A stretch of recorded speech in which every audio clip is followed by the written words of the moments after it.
अध्यक्ष महोदय असतील, सभापती महोदय असतील यांच्या सूचनेनुसार, परवानगीनुसार एक विशेष सत्र महिला दिनाच्या निमित्ताने सुद्धा आयोजित होणार आहे। 8 तारखेला शनिवार असून सुद्धा महिला दिनाच्या निमित्ताने सर्व महिला लोकप्रतिनिधींसाठी पण आणि महिलांसाठी पण त्या ठिकाणी या सभागृहाचं जे विशेष सत्र आहे ते होणार आहे। पण त्याचबरोबर सगळ्यांची लाडकी योजना म्हणजे मुख्यमंत्री माझी लाडकी बहीण योजना आणि त्याच्या फेब्रुवारी महिन्याचा जो हप्ता आहे तो आम्ही 8 मार्च महिला दिन याच्या पूर्वसंध्येला त्याला अनुसरून आम्ही त्या ठिकाणी सर्व महिलांच्या थेट खात्यामध्ये उपलब्ध करून देणार आहोत आणि साधारणपणे 5-6 तारखेपासून याची प्रक्रिया पूर्ण होईल आणि सुरू होईल आणि 8 तारखेच्या आत सर्व महिलांच्या खात्यामध्ये फेब्रुवारी महिन्याचा हप्ता हा त्या ठिकाणी उपलब्ध होणार आहे। महिला दिनाच्या पूर्वसंध्येला म्हणून आम्ही त्याचं औचित्य साधून यंदाच्या वेळेला फेब्रुवारीचा महिन्याचा जो हप्ता आहे तो आमच्या सर्व लाडक्या बहिणींच्या खात्यामध्ये जमा करत डिसेंबर पर्यंत 80 लाख महिला ज्या आहेत ते या योजनेतून वगळल्या जाणार तसा विरोधकांचा आरोप आहे। विरोधक हे सुरुवातीपासून आरोप करतच आलेले आहेत। आम्ही साधारणपणे जवळपास 2.5 कोटी महिलांपर्यंत आम्ही पोहोचू शकलेलो आहोत। गेल्या महिन्यामध्ये सुद्धा जवळपास 2,35,00,000 40 लक्ष इतक्या सुमारे महिलांच्या पर्यंत लाभ हा पोहोचलेला आहे। त्याच्यामुळे फेब्रुवारी महिन्यामध्ये सुद्धा साधारणपणे आपला जे लाभार्थी आहेत लाडक्या बहिणीचे ते तशाच पद्धतीने राहणार आहेत। विरोधक सुरुवातीपासून त्या संबंधितला जो आरोप त्यांच्याकडून केला जातोय त्यांच्या खऱ्या अर्थानं नेहमीच सुरुवातीला ही योजना जाहीर झाल्यापासूनच त्यांना ही योजना खुपते आणि आता तर ज्या पद्धतीनं महिलांचा प्रतिसाद गेल्या 5-6 महिन्यापासून मिळत आलेला आहे त्यातून तर विरोधकांमध्ये एक नैराश्य या योजनेच्या संदर्भामध्ये पसरलेला आहे आणि तेच ते बहिणींच्या मध्ये पसरवण्याचा प्रयत्न करतायत। पण हे महायुतीचं सरकार सक्षम आहे। आदरणीय मुख्यमंत्री देवेंद्रजी फडणवीस साहेब, उपमुख्यमंत्री एकनाथजी शिंदे साहेब आणि उपमुख्यमंत्री अजितदादा यांच्या नेतृत्वाखालचं असणारे महायुतीचं सरकार हे लाडकी बहीण योजना अशाच पद्धतीनं पुढे सुद्धा सक्षमपणे कार्यरत आणि यशस्वीरित्या आम्ही चालू ठेवणार।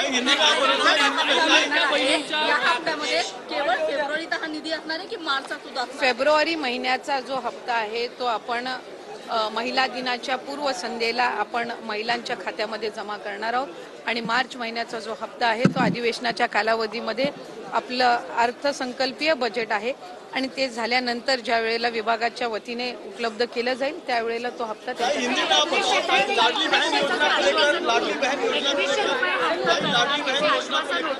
या अर्थसंकल्पात त्याची तरतूद 2100 रुपये अशी करण्यात येणार आहे त्याबद्दल काही नाही। साधारणपणे त्या संदर्भातला योग्य तो निर्णय राज्याचे मुख्यमंत्री आणि दोन्ही उपमुख्यमंत्री घेतील। आम्ही आमच्या पद्धतीनं जी काही योजना आणि जो काही निधी हा आमच्यापर्यंत लाडक्या बहीण योजनेचा विभाग म्हणून येतो तो त्या महिलांच्या खात्यापर्यंत थेट पोहोचवणं ही यंत्रणा अधिकाधिक सक्षम करणं आणि त्याचबरोबर पुढच्या कालावधीमध्ये आम्ही जसं नागपूरमधलं आज आपण एक उदाहरण बघितलं की 3-3.5 हजार महिलांनी एकत्र मिळून त्या ठिकाणी पतसंस्था स्थापन केली आणि 30 लाखाचं त्यांचं हक्काचं भांडवल त्यांनी या योजनेच्या अर्थसहाय्यातून उभं केलं।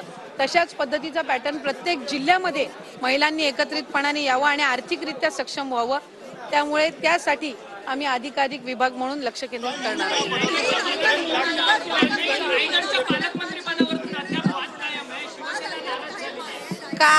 काल सन्माननीय मुख्यमंत्री देवेंद्र फडणवीस साहेब हे त्या ठिकाणी रायगड जिल्ह्यामध्ये होते।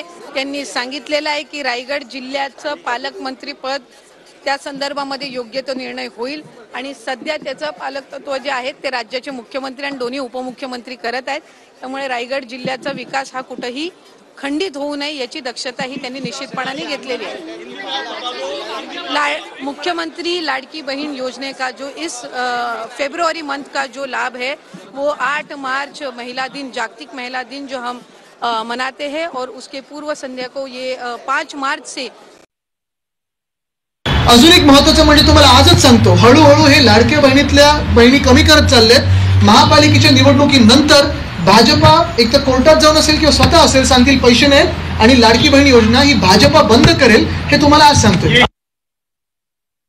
आणि आमच्या फ्लॅगशिप स्कीम्स कुठल्याच आम्ही त्या ठिकाणी लाडकी बहीण बंद होणार वगैरे असं काही नाही। त्याच्यामध्ये जसं आम्ही सांगितलं की नियमाच्या बाहेर जे आहेत त्यांनाच फक्त आम्ही त्या ठिकाणी एक प्रकारे, कारण आमच्या विरोधकांनी त्यातही दिलं 10 लाख कमी झाले वगैरे, तर त्याच्यामध्ये आपल्यावर सीएजीने टाकलेले बंधन आहे की एखादी स्कीम सुरू केल्यानंतर स्कीममध्ये बसणाऱ्यांनाच पैसे हे राज्य सरकारला देता येतात आणि स्कीमच्या बाहेरच्या लोकांना देता येत नाही. त्यामुळे तेवढ्यापुरतं आम्ही त्या संदर्भातली कारवाई केली. हे आपण आयोजित केलंय. आज ज्याचा उल्लेख या ठिकाणी झाला